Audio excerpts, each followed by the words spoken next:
Nearly all of the G7 leaders in Bavaria will be heading to Madrid next, which is what we heard from our correspondent, James, there. That's where NATO is set to meet for a three-day summit starting on Tuesday. Let's bring in Roger Hilton. He's a Defence and Security Fellow at the think tank GlobeSec. He joins us from Vienna. Roger, thanks so much for being on the program. We're waiting to hear from Jens Stoltenberg. In the meantime, what kind of tone are you expecting the NATO Secretary to set at the opening of this summit? Well, good afternoon, Emily, and thank you so much for having me. It's a pleasure to be here. I think, in anticipation of the NATO summit coming up, I think Secretary Stoltenberg will set a tone. I think he'll be realistic in terms of the expectations, and I think he'll preview both the short and long-term objectives that NATO hopes to accomplish with Ukraine. As we get to it, on June 15th, they had the third meeting of the NATO Defense Contact Group, and I think they'll say that NATO is committed long-term and working with its partners to support Ukraine to repel Russia. When you talk about those objectives of NATO and Ukraine going forward, what do they look like? Well, as I mentioned earlier, I think there's two separate avenues that NATO is trying to focus on. First, it's the short-term interventions, which is everything that revolves from supplying food, anti-drone equipment, the secure communications that they need. And then one of the long-term objectives that is really a sign of the interoperability and, to be honest, as well as the commitment that NATO is showing towards Ukraine, is helping them transition off of Soviet-era made equipment to more Western standards equipment, which long-term will be much more helpful. As we've seen already right now, one of the major issues is this flow of high-end military equipment coming into Ukraine. In some cases, the Ukrainians don't know how to use it. And at the moment, the United States is training Ukrainians in Germany. So this is one example long-term where they hope that this gap of having to train Ukrainians in Germany will be removed. We've been hearing about the attack on the capital, Kyiv. This is the first time Russia has attacked for weeks. What does that say about Moscow's strategy? Well, this has been a bad week, I think, politically for Moscow. It goes without saying that in the wildest dreams of Vladimir Putin in the Kremlin, it is unbelievable to think 4 months into this war that Ukraine has been granted candidate status. And I think this is just a way of him responding and showing his displeasure with it.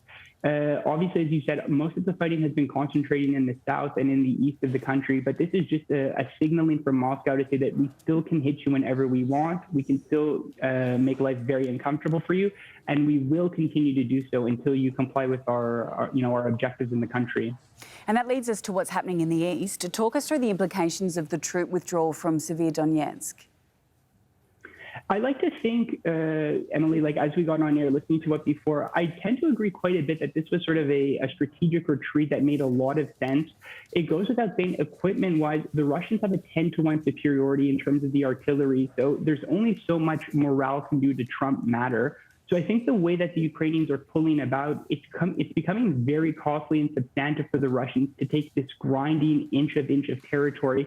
I almost like to look at this analogy as a chessboard, where it's taking quite a few pieces for the Russians to finally win each game.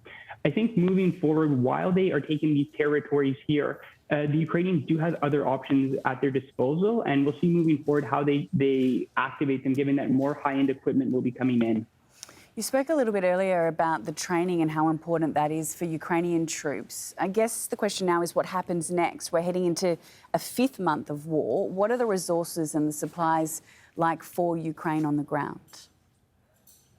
Well, Vladimir Zelensky has just been public spokesman #1, as well as the entire Ukrainian government, lobbying and arguing for heavy artillery and more advanced weapon systems.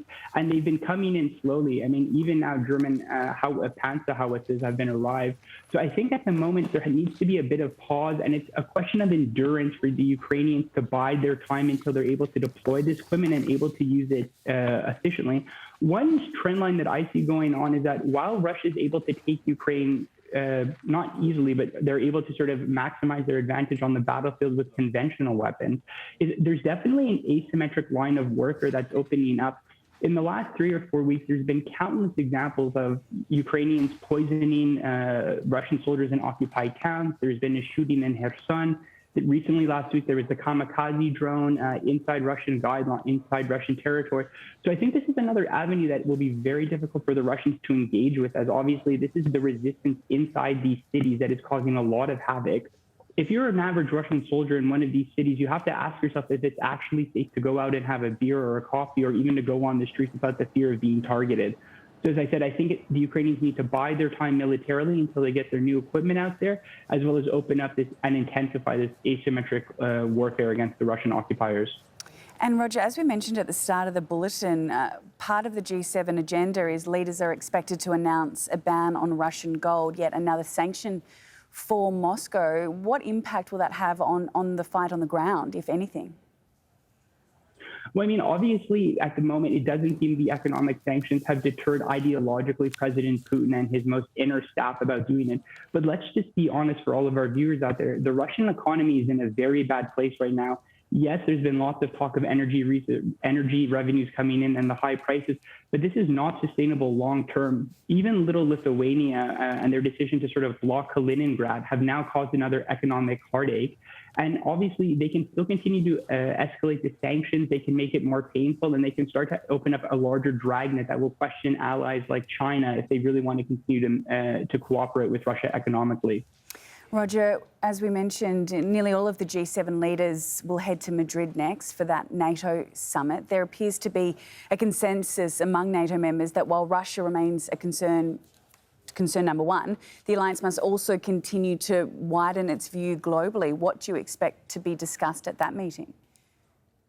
I couldn't agree more with your assessment about it. And more importantly, I hope that, the policy planning unit inside NATO, I think they are taking the same view on it. Now, more than ever, it's the time where NATO needs to be able to walk and chew gum. They really need to be the ultimate Swiss Army knife when it comes to supporting and helping allies. Most of the policy decision making has focused on Russia quite justifiably.